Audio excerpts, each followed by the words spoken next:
Good morning, everyone. My name is Riley Kesterson, and over the summer, I devoted my research on the reliability of first-hand accounts in legal cases, specifically focusing on false memory and eyewitness testimonies. So, before we begin, imagine you had just observed a crime.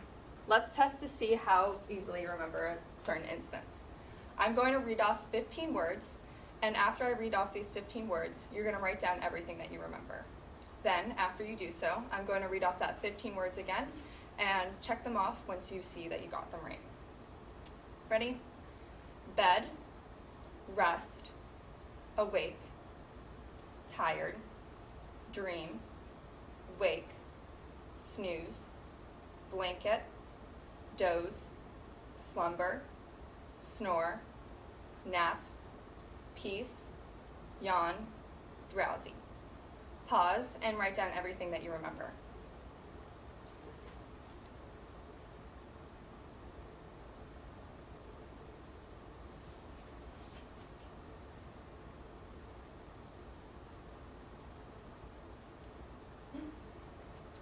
Okay, now I'm going to read off those words again and tell me if you've heard a word. Bed, rest, awake, tired, dream, wake, sleep. Did anyone hear sleep? If you did hear sleep, then this is an example of how our memory creates a false memory due to association. I didn't say sleep, but it was similar to every other word that I said. So, according to this chart, eyewitness misidentification and false confessions are two leading factors of wrongful convictions. These are two topics that I focused most of my research on over the summer, concluding with a conclusion that false eyewitness persecution or testimonies is because why people are convicted for a false crime that they did not commit. An American cognitive psychologist in which I focused most of my research on, her name was Elizabeth Loftus. She wrote an autobiography called Do Justice and Let the Sky Fall, in which I read over the summer. In this book, she focused on specific instances of how false memory coincides with eyewitness testimony. She focused on confirmation bias, in which we remember something actually happened when in fact it did not. She didn't study why do we forget, but instead why do we remember? Why do we remember these false memories when in fact they didn't occur? A specific instance of this is Steve Titus. Steve Titus and his girlfriend were driving home one night from a date night. Steve Titus was pulled over for having an identical car of an alleged rapist in the area. Steve Titus's picture was taken and then showed to the victim of this alleged rape. The victim's response to this picture was, "This one is the closest." Later, when trial occurred, Steve Titus was put to the stand and the victim screamed and cried and said, "I know for a fact that this is the man." So the question in this situation is, how did the victim go from, "I know that this may be the man," to "I know for a fact that this is the man"? So a study in the United States was performed, and out of 300 defendants who were convicted for a crime that they did not do, 75% of them was due to false eyewitness testimony. One of these psychological phenomena that go inside why this happens is false memory syndrome, or FMS. Almost every human brain suffers from false memory syndrome. This is when your brain fixates on a certain memory, distorting the original memory at hand. In this way, since the brain believes that this false memory occurred, they then deliver this in a compelling and truthfully way under oath, trapping the judge, jury, and lawyers into an unintentional mind game in which they did not know. An interesting quote that goes along with this is, "When confidence is undermined, information is controlled, and the authoritative figure suggests the narrative. Therefore, when the authoritative figure includes misinformation, the brain does not try to correct these mistakes, but instead arranges its memory according to these mistakes." One example of false memory syndrome is this situation. A police comes up to you and asks you questions such as, "When you saw the man abducting the child, what was your first reaction? Did the suspicious man wear a green coat? With these situations, your original memory was a father chasing after his mischievous daughter into the park. Now that the police had informed you that it was an abduction and using adjectives as suspicious, your memory then alters and believes now that the suspicious guy was chasing after a young girl who he was trying to kidnap. This is an example of information that is misinformation coinciding with the original memory. Essentially, there are two ways that we remember things: verbatim trace and gist trace. This goes along with the fuzzy trace theory. So, for a verbatim trace, it is what actually happened. It is the specific details, it is written down everything that had actually happened. With gist trace, it is the verbatim trace in which everything happened, but it also is the implication of personal values, opinions, and experiences of a person. When we are in trial, gist trace is the option that our brain reverts to. So, of course, these responses may vary between witness due to cross-examination when multiple witnesses are asked about a question, because they are implicating their own personal values, and this varies between age, what the person has experienced in their life, and their own values and opinions of how a certain situation is. Memory distortion is also a leading factor. When a person is asked at the stand or in any situation after a crime, the eyewitness is not always in the right mind. So if a crime occurred on a late night, it is possible that there are some intoxicating substances in the victim or in the eyewitness. Intoxicating substances such as drugs and alcohol hinder the hippocampus, which is responsible for memory encoding. The nerves in the hippocampus essentially slow down, which causes short-term memory loss. Even if the person is not experiencing short-term memory loss, they may remember the actual incidents at hand, but may forget the specific details. So, this goes along with what's called this discrepancy detection principle. This is the confusion between accurate and inaccurate memory, and the only way to acknowledge this is to acknowledge the difference between these two. However, after a certain amount of time, when the eyewitnesses are put to the stand and they must remember what actually happened, time interferes with this. Time worsens this discrepancy detection principle because it's more difficult to remember what actually happened and what your brain is telling you that might have happened. An example of this is implication of misinformation. So, this is similar to the false memory syndrome. When a policeman or an interrogator is asking you what color did the victim have of hair, your original memory was that he was bald, but now that he said that he had facial hair, you now think that the perpetrator is actually somebody with hair rather than your original memory of him being bald. Memory problems. So, mental health illnesses such as anxiety, depression, schizophrenia, post-traumatic stress disorder, and Alzheimer's are all mental illnesses that hinder memory. They actually are tested to have a higher crime rate, which goes into, it's important to acknowledge that this memory loss may be important to anybody who is in the actual interrogation or confessions, going into false confessions. Background of these illnesses are important for police or law enforcers to acknowledge, so they have a background information of how their brain works in these stressful situations. Another hindrance is inevitably stress. When we experience a traumatic event, stress is involved, and therefore, it highly disrupts this encoding process. What happens psychologically is the brain releases what's known as cortisol into the bloodstream, therefore hindering the hippocampus.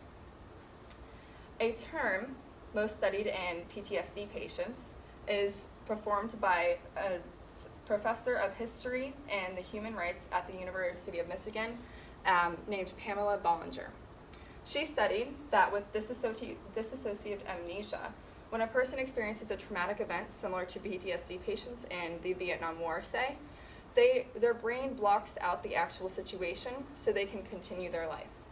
They want to protect their host, so they block out the actual information at hand. So when somebody is asked about a certain traumatic event that they had observed, maybe a murder, a kidnap, they won't be able to remember this because their brain is trying to protect them.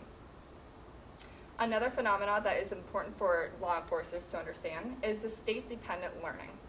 This is the idea that if the person is immersed in the same mental state or the same setting, then they would be able to better remember the instance at hand rather than, say, in a dark interrogation room. Young child witnesses. Young children's brain have not fully developed yet. Therefore, they are susceptible to a lot of misinformation. Their brains are essentially underdeveloped. When situations such as child abuse cases occur, the policemen have no other choice than to pull the young child witness and use them as a witness and use their testimony.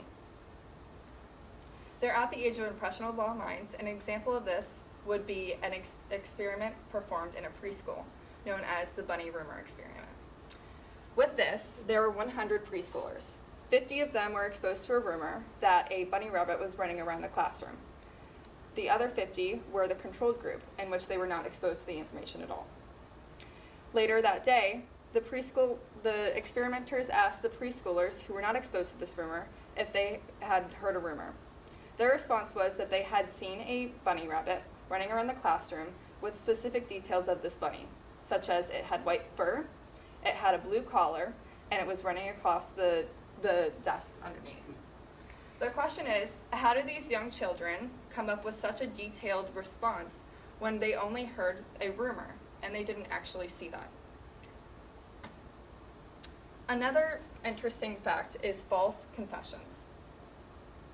There was an experiment done between college students and police officers, and this was at John Jay College, in which 10 prisoners were asked to say five of them would say a lie, and 5 of them would say the complete truth. It was the college students and the police officers to evaluate these and understand which one is lying and which one is not. The college students did exceptionally more well than the police officers, which shows that the police officers may have to go through more training to detect these lies psychologically to understand what our responses are when we are lying. A notorious case that many of you all may know is the Central Park jogging case. For those of you who may not know, a young lady was running through in Central Park at a late night, and she was beaten and raped. 5 teenagers who were on that area were taken and interrogated for hours and days on end to ask if they were in any way relevant to this crime. Eventually, after about 72 hours of straight interrogation, all 5 of them eventually then committed to a crime that they had not committed. So the question stands, why would the boys commit to this crime if they had not committed, or if they weren't even a part of it? This is because their brain made them. Due to their compliant personalities, which many of us suffer from, they allowed the hosts or the authorities to involve themselves with the memory, making them think that they actually did it when they truly did not. They started to question their own abilities. So, through Elizabeth Loftus's studies, Steve Titus's alleged rape was not the only person who suffered from this false memory. So, going back, how did that victim go from that one is the closest to I know that one is the one? This is because due to the insinuation of authorities. The authorities implied this would happen, and implied that it was the man, therefore directing that the victim would say that this was the man. It is the insinuation of the authorities in which they informed what happened. So, psychological phenomena, such as false memory syndrome, memory distortion, memory problems, young child witnesses, and false confessions are all terminology and dispositions in which police officers and law enforcers should be aware of in their training. Any information helps, and sometimes people don't have the leisure to give up an eyewitness testimony. With this, they have to still collect the eyewitness testimony, but they also have to acknowledge that there are some discrepancies between these. They shall immerse themselves in this research of these phenomena that may interfere with this memory. I studied this because of the innocent victims who were convicted for a false crime that they did not commit. It's debilitating to their lives. There's many people who suffer from this, and as you can see with the chart, 75% of the people, of the 300 defendants, were due to false eyewitness persecutions. With this, we must work alongside the brain rather than work against it. Our brains are prone to these dispositions, and it is very crucial for these law enforcers to acknowledge that this has happened. Thank you. Okay, Riley, we're going to open this up to questions. I have several, but I'll let the panel start. I'll begin. Riley, first of all, I have to tell you, it is so nice. Your whole presentation is so nice in the sense that it's very easy to hear you. You're speaking at an excellent pace. It's very easy to understand what you're saying. And your use of the slide deck is just incredible, because so often there's so many words and things put on slides that my attention at least goes right to the visual image. And you gave us just enough information to pique our interest on each slide, but enough information that we were still paying attention to what you were saying. And so I think that that's just a wonderful skill that hopefully you'll continue as you do more presentations, because both of those were excellent. Thank you. I did have one question for you. In your research, you pointed out the fact that this really is a problem. And I say that not only because I wrote the word sleep here, but because it actually is a real problem. And so, did you see anything that police departments are doing? Have you, or defense attorneys or prosecuting attorneys are doing to sort of, obviously, eyewitness testimony isn't probably ever going to totally go away. Cameras are probably helping with that a little bit, but we're still going to need testimony down the road. So did you see anything about the types of questions that are better questions to ask, or how they're getting around these very obvious and well-documented limitations? Yeah, so that's actually a very interesting question. Through my research, it's known that everybody has acknowledged that this is a problem. And so with that, police officers have been trained to ask more neutral questions rather than, is this the one? Or maybe, does this resemble him the most? Something like that. Another thing is with the false memory syndrome, there is a foundation in which I was attempting to find an alternate method and a way that people could better understand the psychology rather than immersing themselves in this study.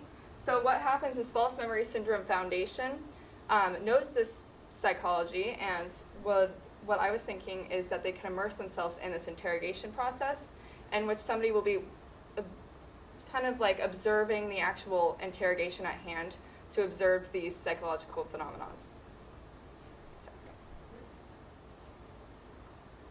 Yes. Question about, say, legislation. Like, since we know there is a data about these, false memories affecting, is there a legislation happening somewhere in any of the states, say, that is, discounting all these interviews that were taken from maybe not so, that maybe are not so accurate, right? Is there some state doing any legislative work to put less emphasis on these type of, data points?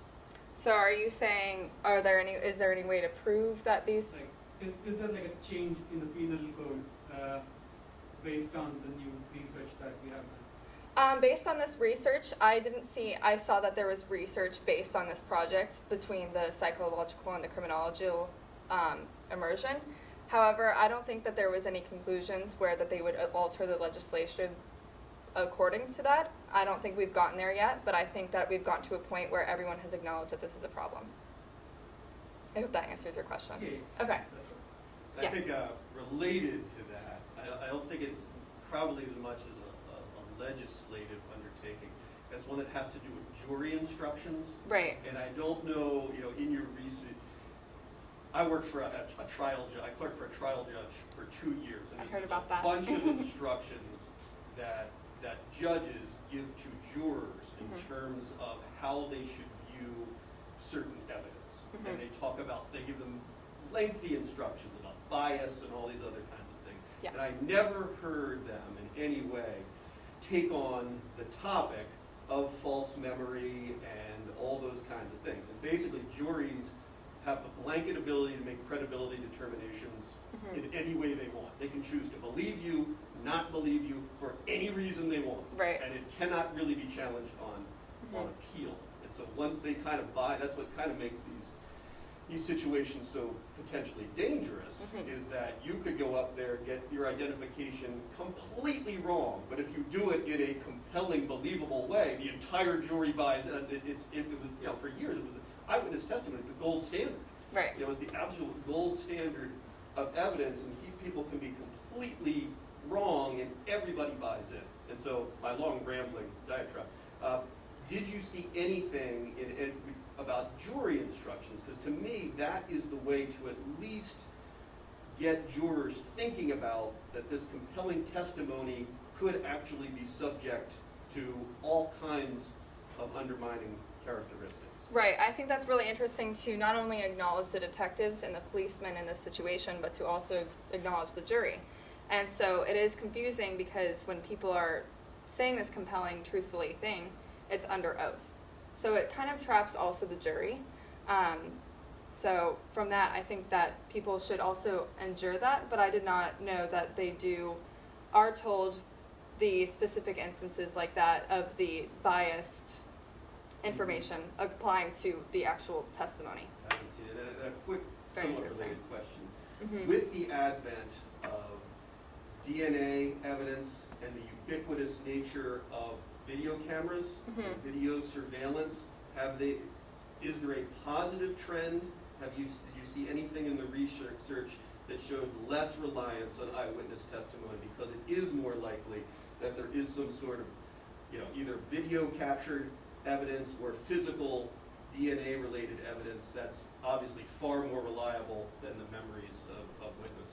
Yes. So what I saw was with this evidence, it is a lot more reliable, so they have more leisure to sacrifice an eyewitness testimony if they do not believe that is credible. But with that, if they do not have specific evidence in which they could see, it's more reliable on those eyewitnesses and what they say. And with this, they use cross-examination because they collect as many eyewitnesses as possible, as much evidence as possible. Did you find out anything about overturning convictions? Like, how difficult is it, you know, when new evidence is placed forward or whatever, you know, we find out that the eyewitness account is potentially false. Like, how hard, easy is that to Well, overturn convictions? with that, they figure out that these men or people who are not convicted, who are convicted for a crime that they did not do in which they thought so, this is proved by DNA testing that's later used. So these people who are completely innocent are in jail for years and years for a crime they did not commit. And as much as they say that they did not do it, they use DNA testing to finally prove it. So not as only is it tolling on that single individual, but it's kind of representing our legal system in a way that they don't understand. They're using the DNA testing in order to prove that. And it is difficult at times because sometimes DNA testing is not available. And these people who are in jail, we still do not know that they are wrongfully convicted. Yes. And you and I talked a lot about Yes. this topic, and you know, because Mr. McMullen is a lawyer, and I'm sure that I don't know in the sequence of courses in law school, but I would think that there's a class in evidence at some point. Yeah, very much is. And you know, the laws around evidence, but I think that any defense attorney worth their weight in doing that type of legal work would also understand the issues that you're presenting here, and try to impugn the testimony of eyewitnesses. I can tell you just from day-to-day activities, if I ask 10 kids what happened, you know, that we're all sitting in the same room, the accounts that I get are very varied, and you know, it is an issue. But I would think that in this period of time, maybe 100 years ago, maybe not so much, but by now that lawyers would have been trained in some of the psychology that's involved. Now, obviously the prosecutors have one agenda to try to tweak these guys to their message line, And then the defense attorney has a job to try to take that and say, no, this guy's here's the problem with what they're recalling.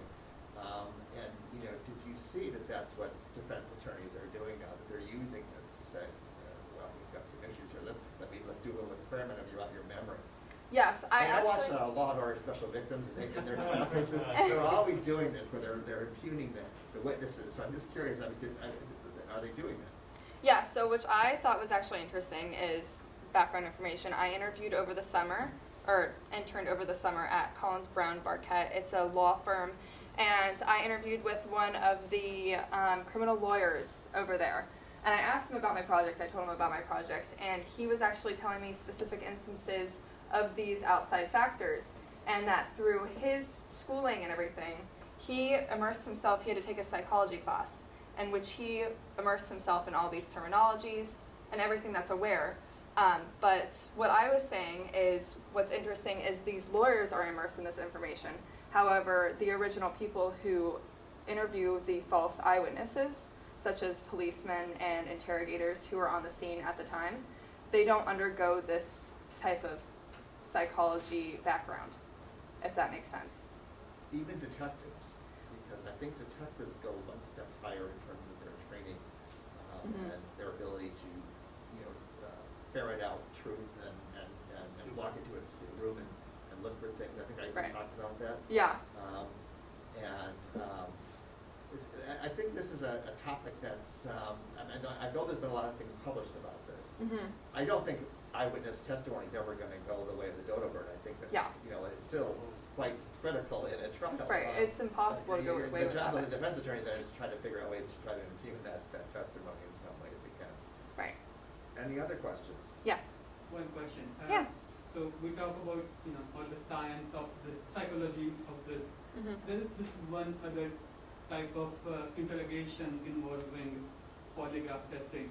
Have you heard about any issues with that one? Yeah, so I actually, I was curious because I was going through a lot of processes to figure out a conclusion in which we couldn't do away with it, but we also had to go along with it. So with polygraph testing, it coincides with this cortisol levels with stress factors. Let me find it. Stress factors.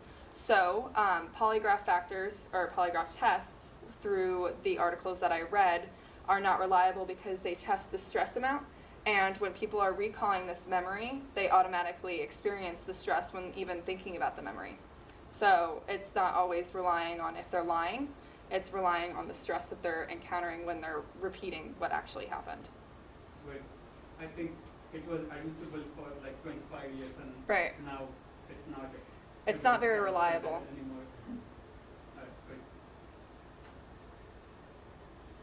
Okay, Riley, thank you very Okay. much. Would you ask Oscar to come in? Yes.